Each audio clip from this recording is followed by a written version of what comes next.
అమ్మ నాన్న తప్పిపోయారా? నువ్వు తప్పిపోయా? సరే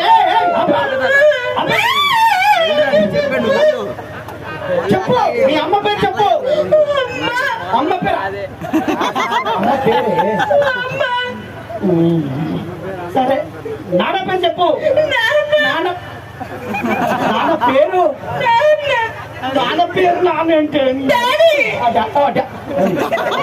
పేరు చెప్పేమంటే డాడీ అమ్మ నాన్న తప్పిపోయారంట. తీసుకెళ్ళండి అమ్మా.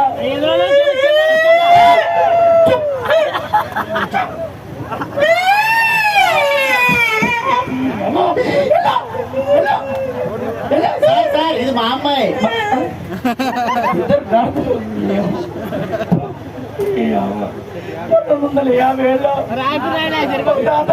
$50,000